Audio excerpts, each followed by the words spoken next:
Assalamualaikum warahmatullahi wabarakatuh.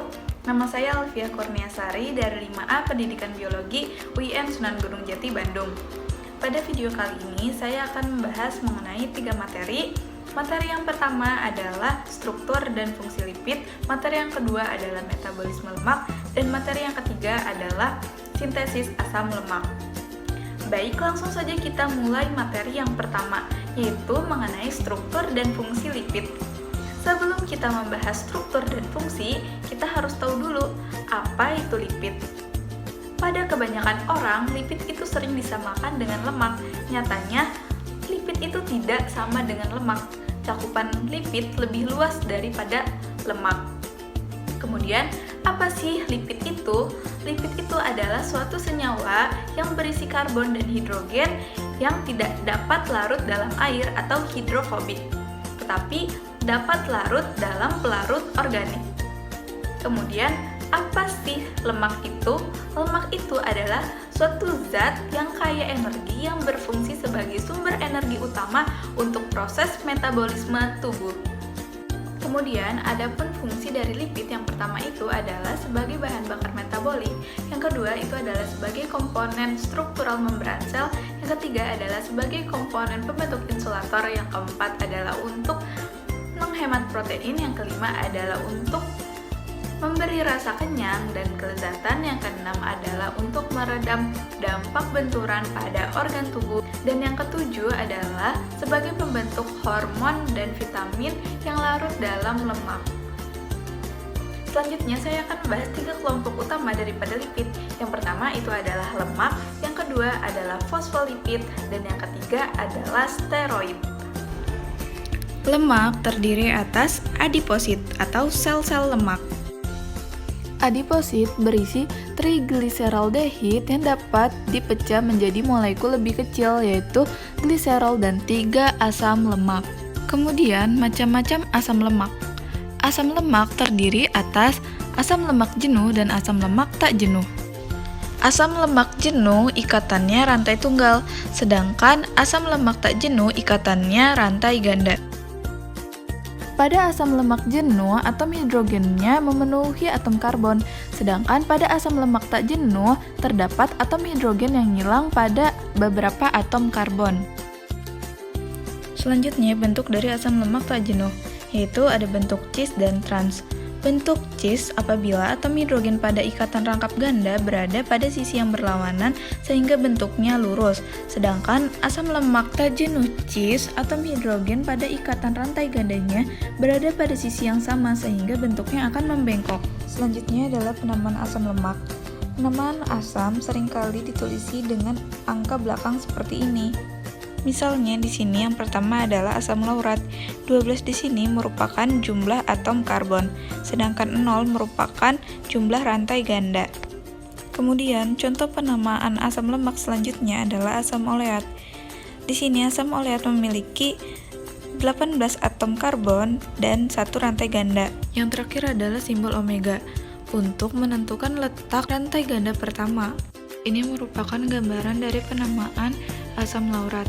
Asam laurat memiliki 12 atom C dan tidak memiliki rantai ganda. Kemudian contoh yang kedua adalah asam oleat.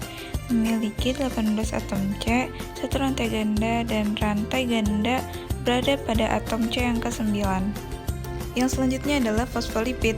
Fosfolipid mirip dengan trigliserida karena sama-sama terdiri atas gliserol dan asam lemak. Yang membedakan antara fosfolipid dan trigliserida, pada fosfolipid terdapat 2 buah asam lemak ditambah gugus fosfat, sedangkan pada trigliserida terdapat 3 buah asam lemak saja. Berikutnya adalah struktur fosfolipid. Struktur fosfolipid terdiri dari 2 bagian. Yang pertama adalah kepala. Pada bagian kepala bersifat hidrofilik atau suka mendekati molekul air, sedangkan pada bagian ekor bersifat hidrofobik atau menjauhi molekul air. Dalam air, fosfolipid akan membentuk bulatan, yaitu kepala berada di luar akan kontak langsung dengan air, sedangkan ekor menghindari kontak dengan air. Dalam air, fosfolipid akan membentuk bulatan, yaitu kepala berada di luar akan kontak langsung dengan air, sedangkan ekor akan menghindari kontak dengan air. Kemudian, apabila sejumlah fosfolipid dalam air akan membentuk struktur ganda, yaitu kepala kontak dengan air, sedangkan ekor ada di tengah menjauhi air. Dua molekul lipid ini disebut dengan lipid bilayer. Selanjutnya, steroid. Pada lemak dan fosfolipid memiliki molekul yang memanjang, sedangkan pada steroid bentuk molekulnya membulat. Steroid merupakan molekul nonpolar yang memiliki 4 buah cincin ditambah dengan rantai samping yang bervariasi. Kolesterol merupakan jenis steroid yang paling dahsyat yang dapat diubah menjadi steroid lain dalam tubuh seperti berbagai macam hormon kelamin. Materi yang selanjutnya adalah metabolisme lemak. Metabolisme merupakan suatu rangkaian reaksi kimia yang terjadi di dalam tubuh yang menghasilkan bahan-bahan tertentu. Jadi, metabolisme lemak merupakan proses di mana asam lemak akan dicerna, kemudian dipecah untuk menghasilkan energi atau disimpan dalam tubuh sebagai cadangan energi. Kemudian, fungsi lipid yang pertama adalah sebagai pelindung tubuh dari suhu rendah, yang kedua adalah sebagai pelarut vitamin A, D, E, K, yang ketiga adalah sebagai pelindung alat-alat tubuh vital, yang keempat adalah sebagai penghasil energi tertinggi, yang kelima adalah sebagai penahan rasa lapar. Selanjutnya kita masuk ke proses metabolisme lemak. Dalam bentuk trigliserida, lemak akan disintesis menjadi 3 asam lemak dan gliserol. Kemudian, asam lemak dan gliserol akan membutuhkan glukosa untuk memasuki siklus asam sitrat. Dengan memasuki siklus ini, asam lemak dan gliserol dapat dirubah menjadi ATP atau energi. Proses metabolisme lemak di dalam tubuh, misalnya pada saat kita makan junk food, makanan besar tersebut akan dihancurkan dan dicerna oleh garam empedu yang membentuk molekul lemak. Molekul lemak akan diuraikan oleh enzim lipase menjadi molekul asam lemak dan molekul gliserol, diabsorpsi oleh jonjot usus dan diubah menjadi senyawa yang diperlukan oleh jaringan. Hasilnya sebagian besar disimpan dalam jaringan adiposa dan sisanya akan diekskresikan melalui paru-paru dan ginjal. Kita masuk materi yang ketiga, yaitu mengenai sintesis asam lemak. Sintesis asam lemak terjadi di sitoplasma, khususnya di hati, jaringan adiposa, ginjal, paru-paru, dan kelenjar mamae. Pensuplai karbon yang paling penting adalah glukosa. Menurut Kuhlmann 2005, pada vertebrata biosintesis asam lemak dikatalis oleh enzim lemak sintase, sebuah multifungsi enzim terletak di sitoplasma. Enzim memerlukan asetil-CoA sebagai pengantar molekul. Dalam reaksi siklik, residu asetil memanjang dengan 1 unit C2 pada satu waktu untuk 7 siklus. NADPH dan H+ digunakan sebagai agen pereduksi dalam proses ini. Selanjutnya, kita masuk ke dalam proses sintesis asam lemak. Baik, selanjutnya kita masuk kepada proses sintesis asam lemak. Glukosa di sini akan mengalami proses glikolisis dan menghasilkan pirufat. Pirufat akan dirubah menjadi OAA dan asetil-CoA. Kemudian, OAA dan asetil-CoA akan masuk ke dalam siklus Krebs dan menghasilkan sitrat. Sitrat akan melepaskan OAA dan membentuk asetil-CoA kembali. Asetil-CoA dengan bantuan asetil-CoA karboksilase akan dirubah menjadi malonyl-CoA. Dengan bantuan NADPH, malonyl-CoA akan masuk ke dalam sintesis asam lemak. Hasil dari sintesis asam lemak adalah palmitat.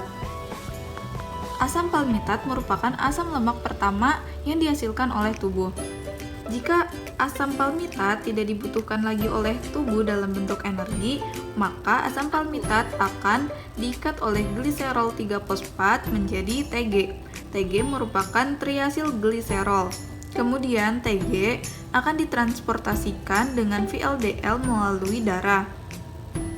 Kemudian akan disimpan di dalam adiposa. Enzim yang berperan dalam proses sintesis asam lemak yaitu fatty acid sintase. Perlu kita ketahui juga bahwasannya NADPH sangat berperan penting dalam proses sintesis asam lemak. Tanpa adanya NADPH, maka proses sintesis asam lemak tidak akan bisa berlangsung. Sekian dan terima kasih, semoga bermanfaat.